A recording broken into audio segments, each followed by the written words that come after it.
So it's my pleasure to introduce you my friend Evan Kraft, who is economist and specialist in economics of transition, monetary policy and banking issues, and currently teaching at American University in Washington. He served as director of the research department and advisor to the governor of the Croatian National Bank. His scholarly work includes studies of soft budget constraints and their impacts in former Yugoslavia, macroeconomic stabilization in transition countries, banking efficiency, lending booms, deposit growth and financial stability, and monetary policy under dollarization. Together with Jill Benderley, and that was actually the reason why I invited him to talk with us today, not only this, but this was in the first place. He published the first book about independent Slovenia in 1994. And on my right is my dear friend Tomaž Mastnak, sociologist and political theorist, emeritus researcher of the Scientific Research Center at the Slovenian Academy of Sciences. He's, as you all know, the author of numerous books and articles on the history of political thought and political theory, and that I would like to underline, a brilliant and ruthless analyst and commentator, former activist in social movements, and a lecturer and researcher at several prestigious universities, including Harvard, Cambridge, etc., etc. So I will immediately go into the medias res and start on my left side, because it was actually in the 1980s when I, as a young feminist, have met Jill Benderley, who unfortunately cannot join us anymore because she left this world. And I've met her in the 80s, and we've been talking about feminism. She was researching Yugoslav feminism. This was, I think, the reason why she came in Ljubljana in 1986, 85. And I asked her when we talked, and then we talked about the anti-pornographic campaigns, etc. And I was very much interested how to fight against pornography as a feminist. So it came onto our minds that because she was a little bit more informed than me with these issues, that she could give a lecture on feminist pornography, which was quite a scandal, I think. And that was one of the lectures she gave at the women's sections at the Sociological Association then. So my question would be for Evan, how you and Jill decided to publish the book Independent Slovenia? This is, okay, great, okay. Well, Vlasta, yeah, thank you so much for inviting me. I know that Jill would be very, very happy to know that we are here together. She made very, very strong connections to the feminist movement, to many activists. I just want to give one biographical detail. It was actually the spring of 1987. Jill was pregnant, and our first time we came to Ljubljana, we stayed with Silva Mežnarić on Miklošićeva. And Jill, it seemed like every afternoon or every evening, she had a meeting with someone in the social movements, in the feminist movement, and so on. So that we went back and forth. We were in the former Yugoslavia for most of the 86 and 87. We came back in 1990. And we really wanted in some way to help and participate. And we knew two things. We knew, first of all, that Americans knew less than nothing about Slovenia. They didn't know where it was, they didn't know what it was, and that at least we could explain that. And second of all, we knew that what had gone on here was extraordinary and was important to share with the English-speaking world. So our book is mostly written by you. Two chapters are here. I co-wrote one chapter, and Jill and I wrote the introduction. I think there are 10 chapters or so. I co-wrote a chapter on the economic aspects of Slovenia becoming an independent country. But mostly we wanted to give an opportunity for the voices of the movements and of Slovene historians as well to be heard in the English-speaking world. So that's really was our motivation and a bit of our story. Okay, thank you, Evan. My current director told me this was actually a directive in a literary sense, that I should tell at least one joke to entertain the public a bit and not to be too academically boring. So I will tell you a joke about Slovene, because this is connected to what Evan said now, actually, that Slovenia was not known very well. And you know that Slovenian politicians always suffer about Slovenia not being known in the world and in foreign countries. I apologize to those who know this joke already, but it goes like this. There is a Slovenian prime minister, or whoever, might be also foreign minister, let's say. So your imagination should work here, who this is personally. So, and then the whole government is totally desperate because Slovenia is not known in the world. So everybody mix it with Slovakia, or as we've seen just recently with Serbia, etc., etc. So they had to think about it. So they collect their old PR advisors and everybody who was supposed to be clever around the government, and they sit down for the whole weekend in Brdo and think, and then they found out the solution. So the next day, there goes from the government invitation to all the foreign press present here in Slovenia, and they come, they pack them into the bus, and they drive them to the Bohinj Lake, whereby the prime minister comes by car. So they stop, the bus stops at the Bohinj Lake, and they wait. They pull out all their cameras, and they are excited. What's going on? What will happen now?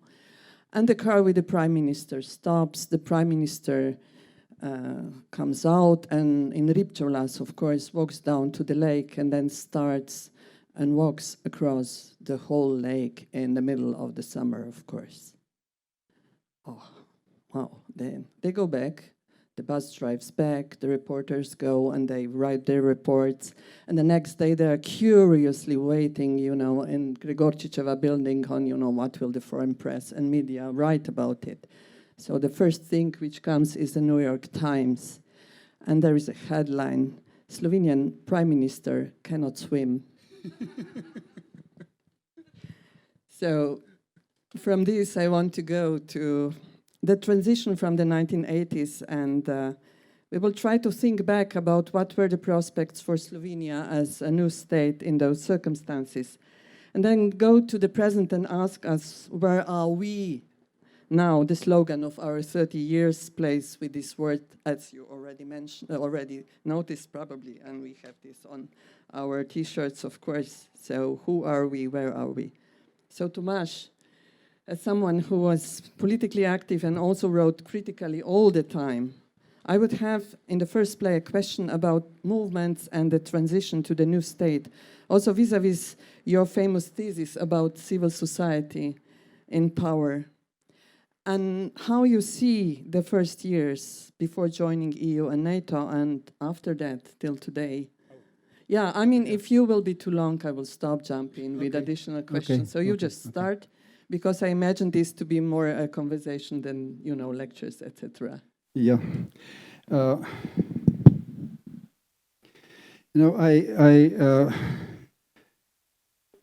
don't like to talk about those times, especially not at such an occasion when we should be celebratory. I think what we should do is to repent at what we've done and think about not only what went wrong, but what we did wrong in those times. And I think that's, as intellectuals, that's the best way we could do that, repentance, or do the penance for our mistakes, for our ignorance and arrogance at that time. Now, since you're asking Vlasta about the civil society and the movements, I argued a lot of times in those times, and when I looked at the book, even published, and my own contribution, and I was horrified at what liberal Democrat I was at that time. After 30 years, I came to be very critical of this position. I think it's a nonsensical term, because I think liberalism and democracy are in contradiction. But anyway, so at those time, I was one. And as a liberal Democrat, I was very much enthusiastic about what was going on in Slovenia those times. And I thought that one of the differences between the situation in Slovenia and other East European countries was that the democratic change in Slovenia was carried on by the social movements, as opposed to intellectuals like in Poland or in Czechoslovakia and so on. So I thought that was the strength, because these were the young people with fresh ideas. They were unburdened by bad experiences of socialist dictatorship like people in the neighboring countries. And so I thought that was one of the advantages of the situation in Slovenia, that the main agent of change were the social movements. What we didn't know at that time, we were completely ignorant about the big players. We didn't know what was going on in the world politics, in geostrategies of the main powers. And in one way, it's only now, as the archives, especially in the US, are being opened and studied, that we are beginning to see how many different strong players were involved in what we thought was a change we as the social movement were driving. So we were completely blind to the realities of power. And we were completely blind at one of the realities of power, and that was that this was the Cold War. What was happening in Slovenia was part of the Cold War, of the late phase of the Cold War, and we fought the Cold War on the wrong side. Just like, if you look at it structurally, we were like the collaborationists in the World War II. And this is something we would need to think about, because I think that Slovenia had never had more say in its own fate than it had under socialist Yugoslavia. What happened afterwards, and that's, I'm jumping ahead, we are now in a semi-colonial or outright colonial status, which is sad, and we were playing a part in this development that led to a very discouraging situation in which we are now. If you talk about civil society, on the one hand, is an old philosophical term, and there's great philosophical traditions that talk about civil society. But in the 80s, this was part of the intellectual offensive, again, in the Cold War, which was aimed at defeating the communist or the socialist systems in Eastern Europe. And it was very effective. It's a very simple formula. Civil society against the state. State is bad, civil society is good. We are civil society, we are democratic, state is dictatorial. And it worked. It was very easy. Liberalism in general doesn't take much intellectual effort to be effective. And we were effective at that time. We were clever, young, as I said, ignorant and arrogant, but we were also clever, and it worked. So we successfully brought civil society, we helped bring civil society to victory.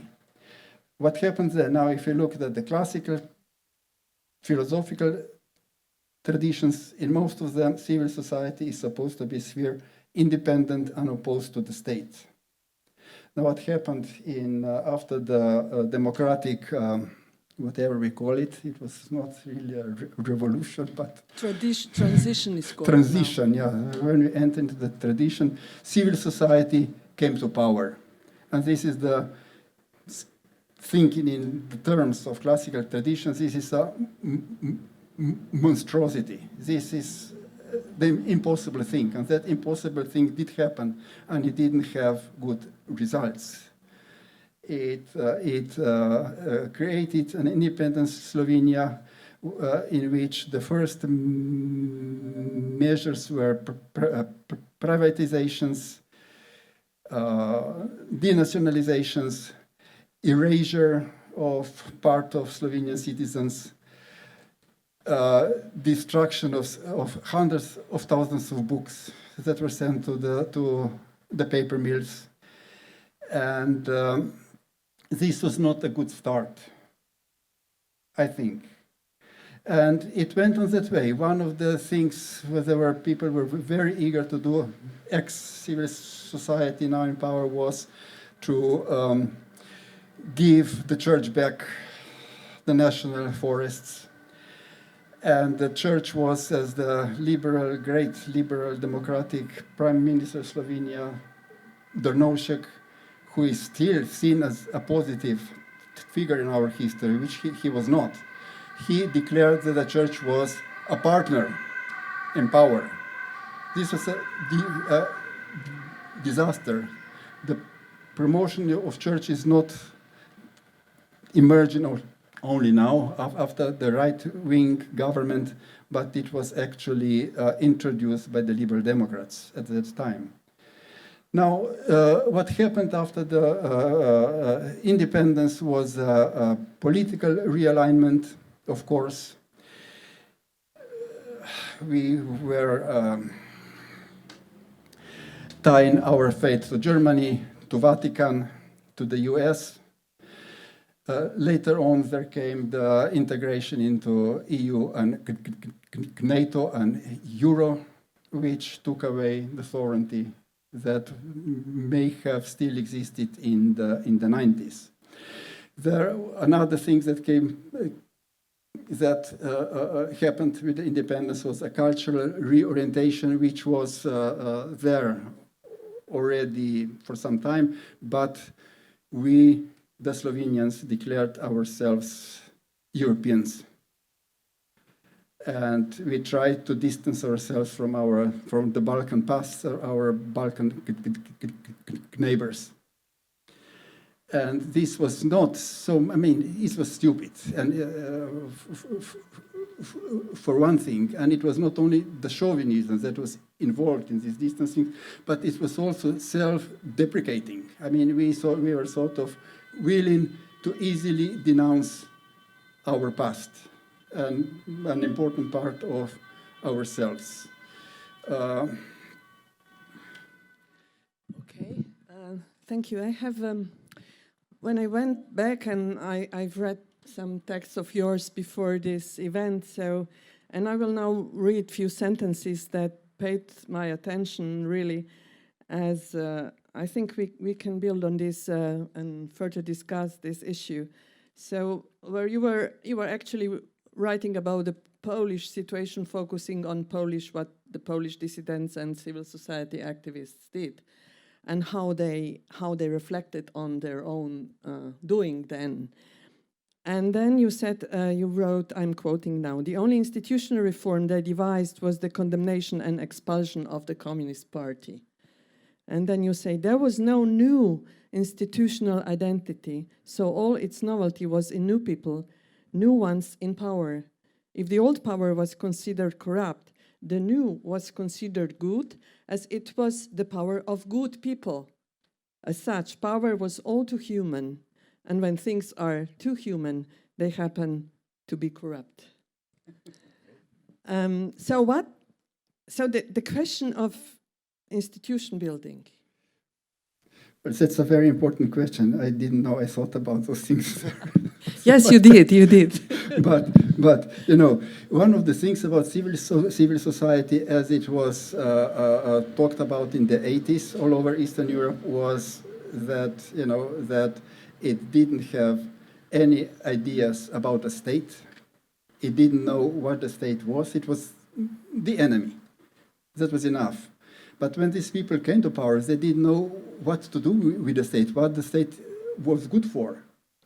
And state, of course, is the biggest, if not, let's call it biggest national institution, and it's also the institution that sets the framework for the building of other institutions. Then this civil society ideologues and activists didn't have any economic program. Economic program, again, is a question of institutions. I mean, we can accept the easy formula that the free market was going to solve everything, but that's like, again, that's not how things work. In order for the market to work, it needs institutional framework. It needs the goals set.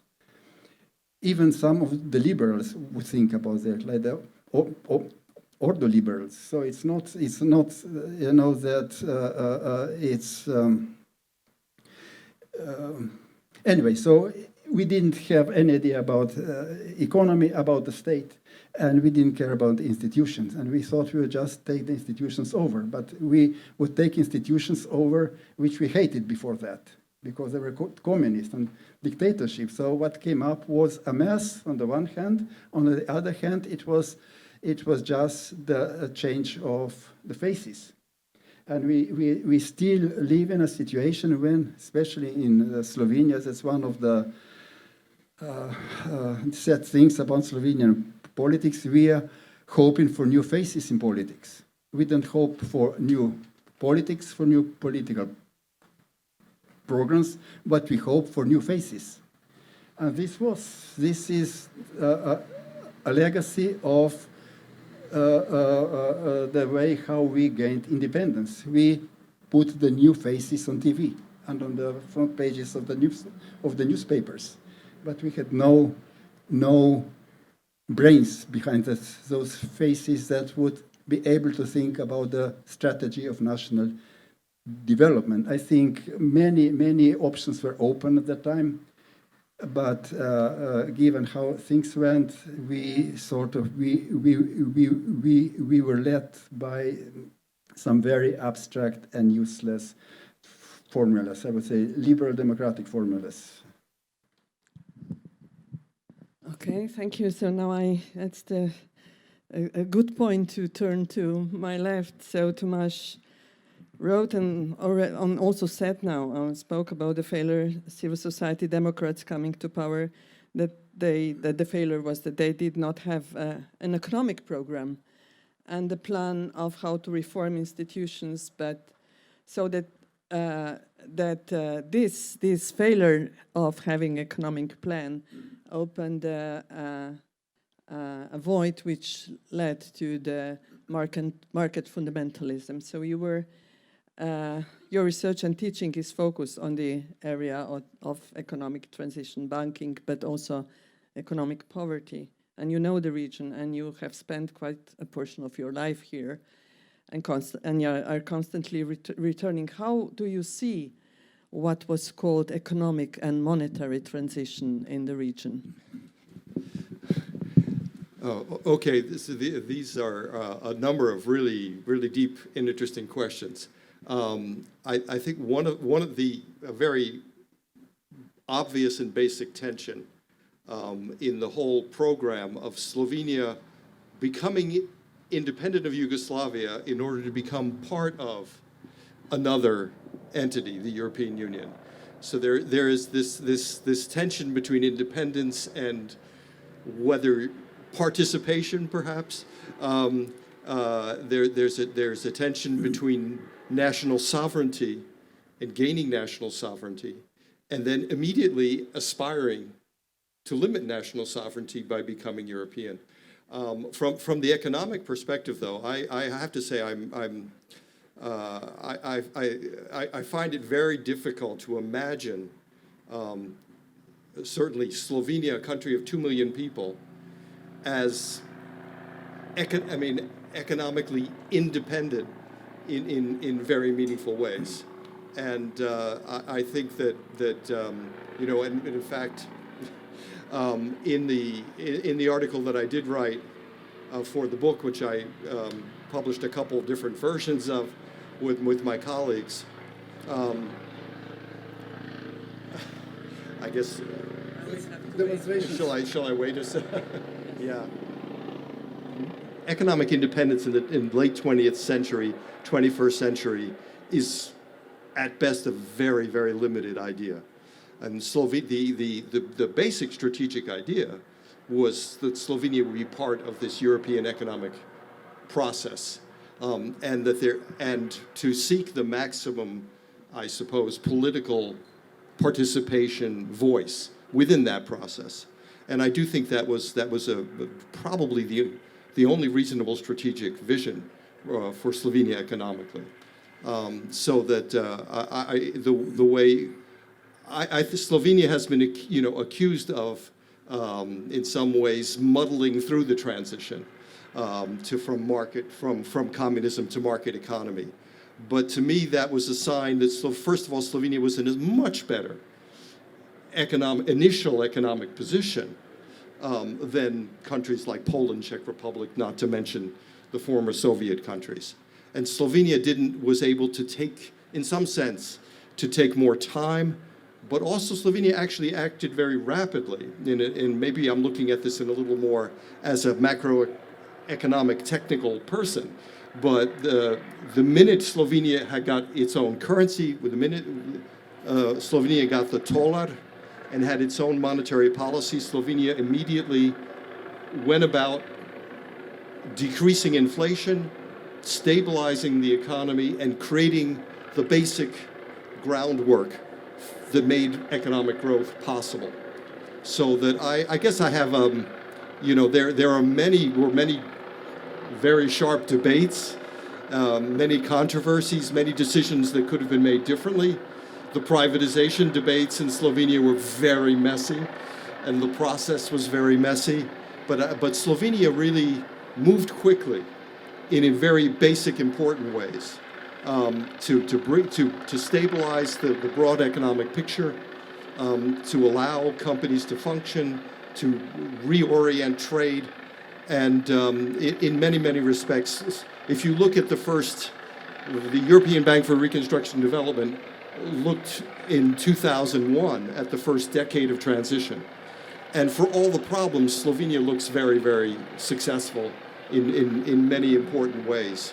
And I just looked up myself. Life expectancy in Slovenia has grown 10 years.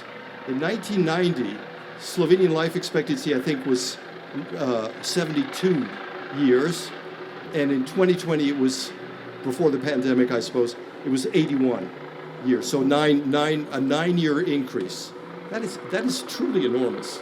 And I would not like to take for granted, with all the problems there are, I would not like to take for granted what has been accomplished economically in these 2 decades.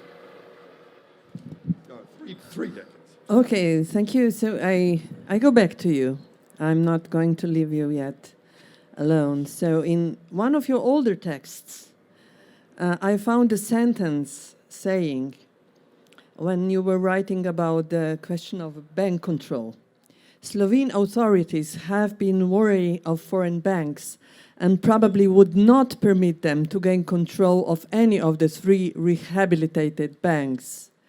So they are for a long time now not wary anymore.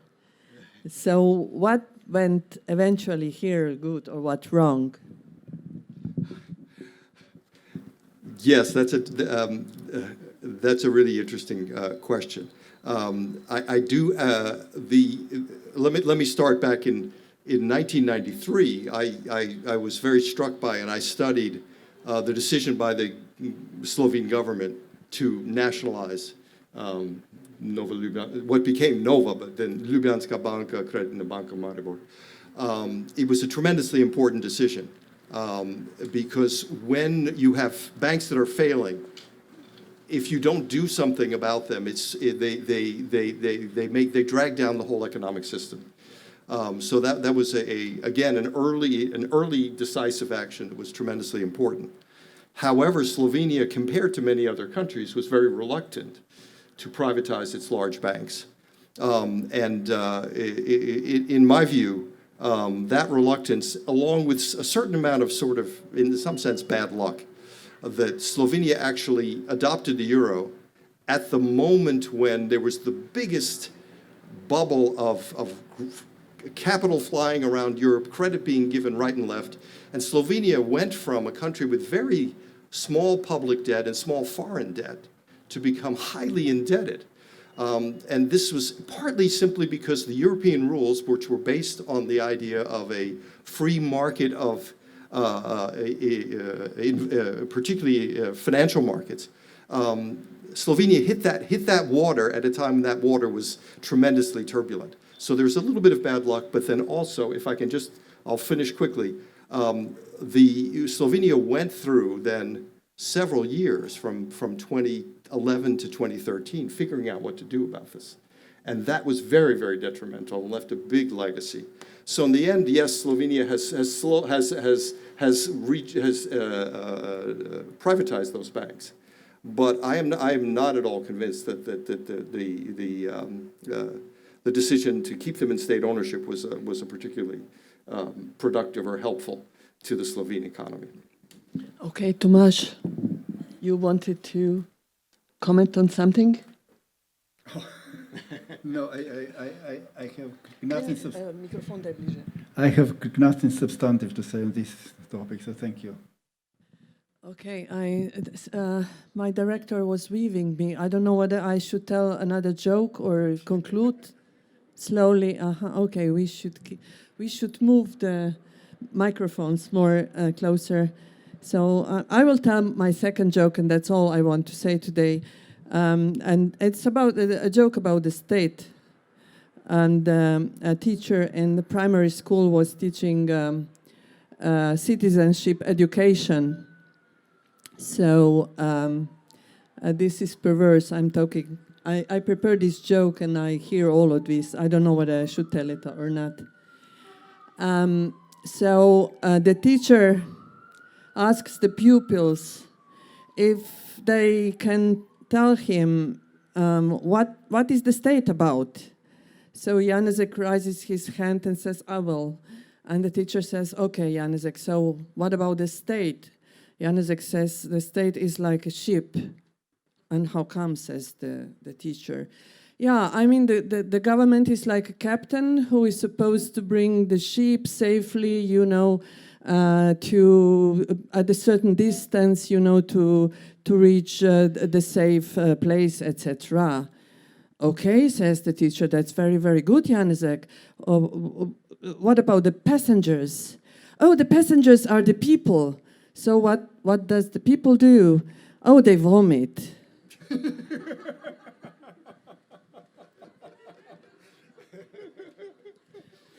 So, and that's all. Istok, all I have in my pocket. So, Tomaž, I want to go back to you, and I think we should not talk too much, but still, I would like to ask you a question which actually relates to what is flying around us, relates right now. I mean, currently we see rage and anger and mobilization against the current government.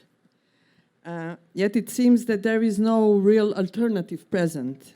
Rather, there's a kind of what I would call a moralizing lamentation of how horrible they are, and the impression that if we get rid, and when we get rid of those power holders, we shall be better off.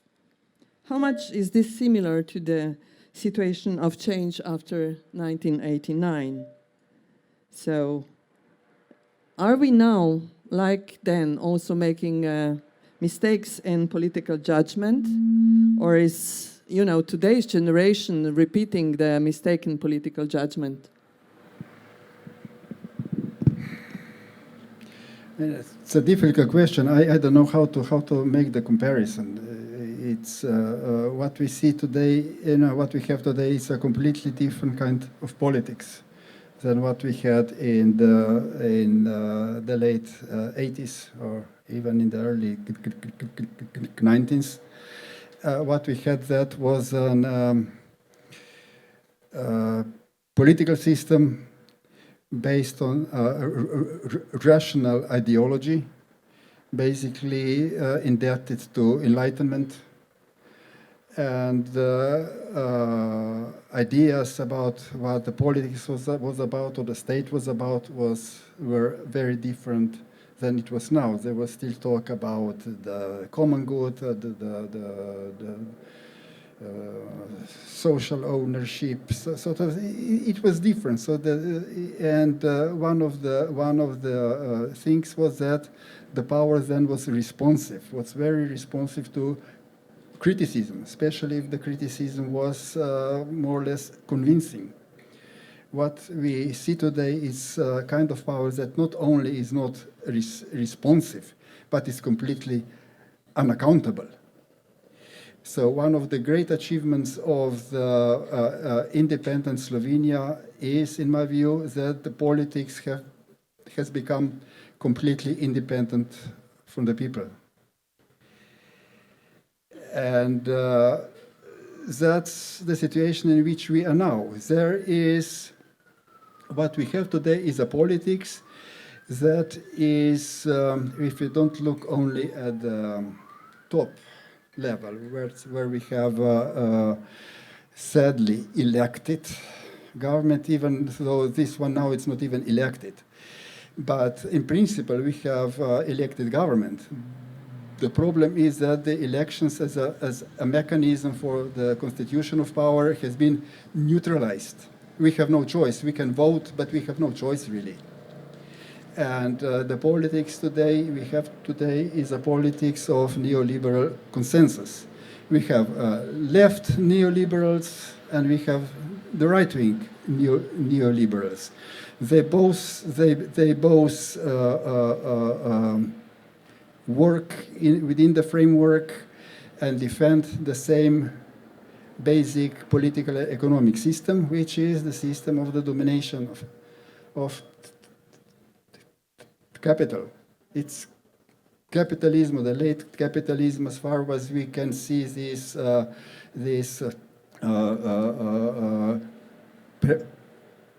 predatory economy still as capitalism, or it's maybe something even worse.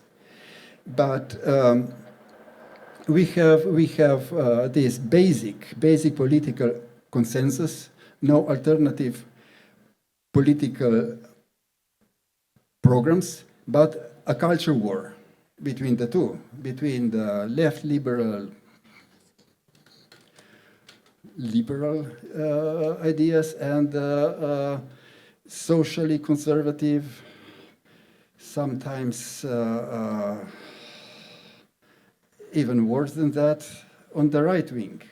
But they all are, in the final instance, they are all neoliberals.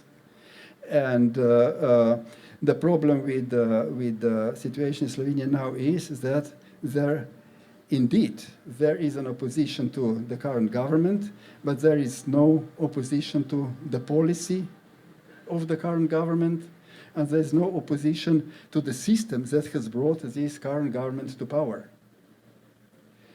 And what we see now on the streets, and that's the reason we are disturbed by the helicopter here, is that people are on the street. And if there is any alternative in Slovenia, it will come from these people, which are the Slovenian equivalent of the deplorables. These are people that there is one of the features of the independent Slovenian politics is contempt of the people, and that's not only the established politics, but even left liberal opposition. I'm not saying that people who are now in the streets have alternative political programs, have elaborated ideas about what to do, but I believe they are at least bringing up in very crude and brutal form the real issues, real questions we have to deal with. And we have to deal with these questions by serious intellectual work to formulate alternatives, to find the exit out of this capital-dominated system, and we need to have the courage to do it. Not only the courage to face this, the militarized police, but also the courage to give up and question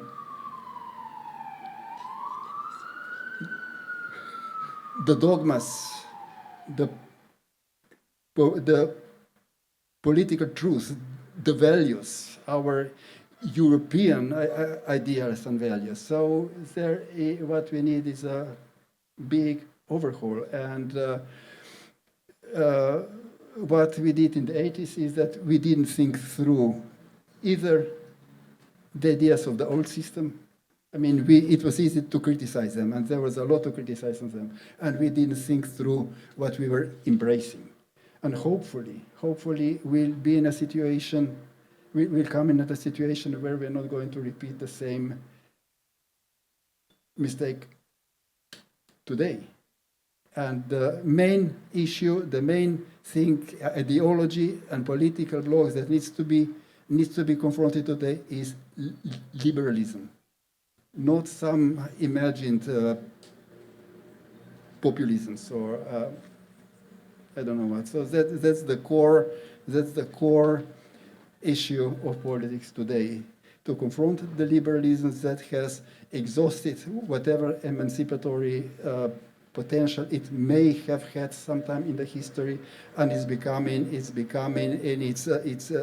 staying in power only by using fascism as its own productive force.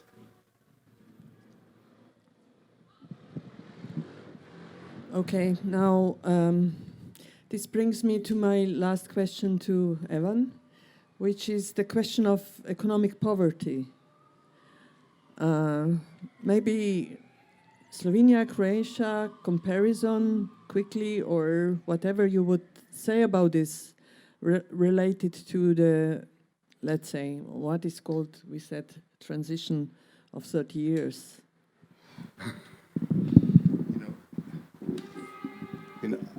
I have to agree with Tomaž that there is a desperate need for rethinking what would be the emancipatory kind of program.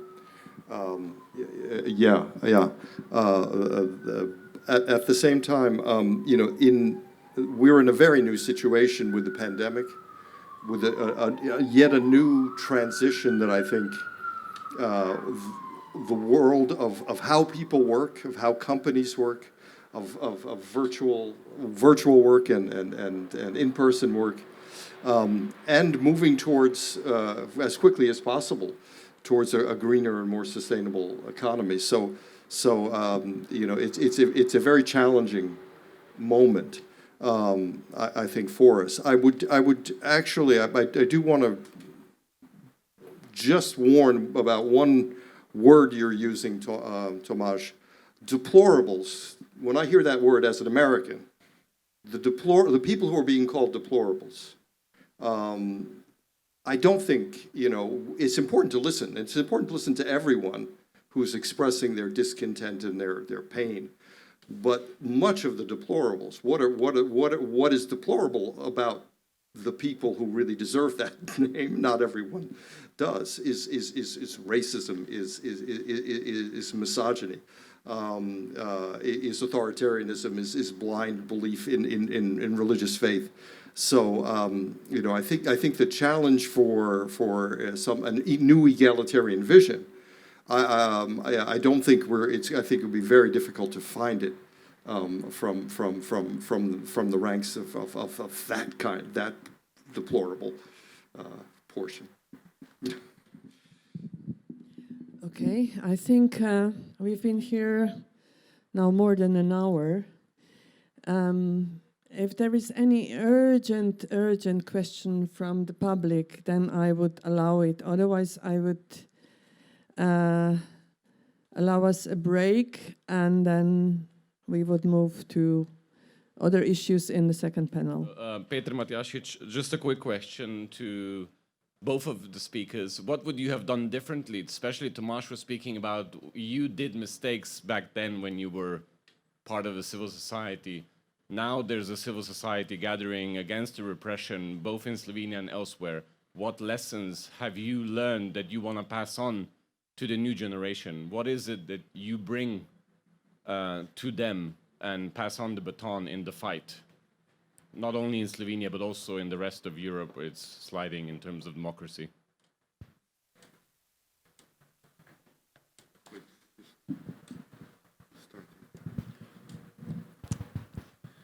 You know, this is a question I could answer. I mean, in politics, you know, if this was a response that would be given to new generations.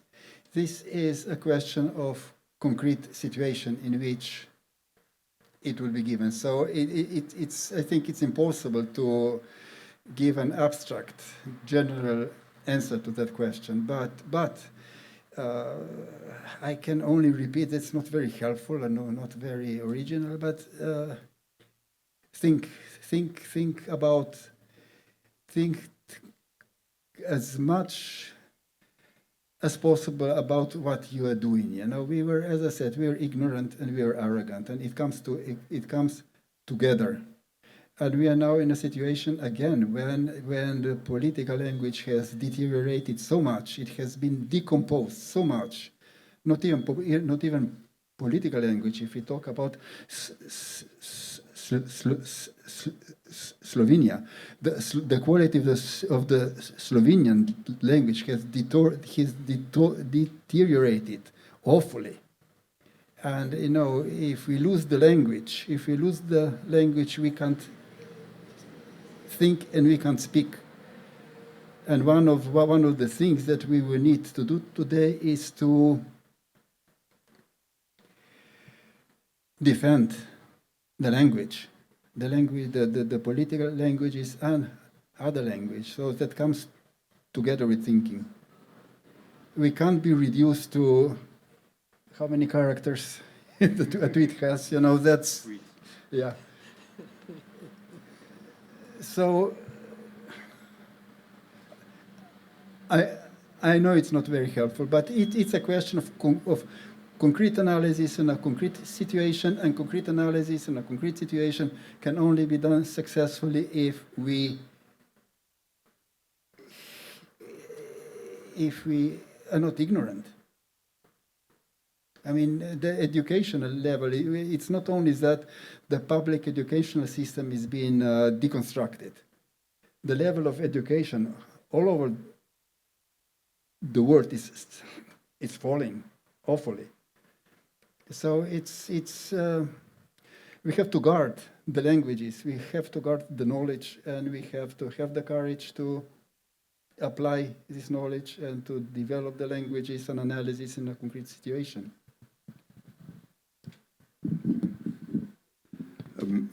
I think I will stick to a little more to the economics, but you know, as Tomaž said, in 1990 we were naive, and I think we were also euphoric, and there was in economic matters there was a market euphoria or free market euphoria that definitely led to many bad decisions, and I would say, you know, going back, I mean, there were some of these things were discussed, but the just in the area that I know best, in financial area, there was this optimism about financial development, banks, and really failure to grasp the possibility of another major financial crisis. So this is not only about Slovenia, but and particularly at the European level, the creation of the of the structure, it's not so much the euro per se, but the whole structure around the euro and financial markets, and financial regulation. Europe was not prepared for a major crisis like what happened in 2008, 2009, 2010. It didn't have mechanisms. It had part of an economic integration without the rest of it. And that was a fairly catastrophic lack of preparedness, which goes well beyond Slovenia, but something that is very, very apparent to me. So I would say market fundamentalism and the usual human unwillingness to face the possibility of disaster. Okay, I think we could stop here. So thank you for your attention, and I hope you will enjoy the evening and have fun, because fun is the constant part of the work at the Peace Institute. So have fun.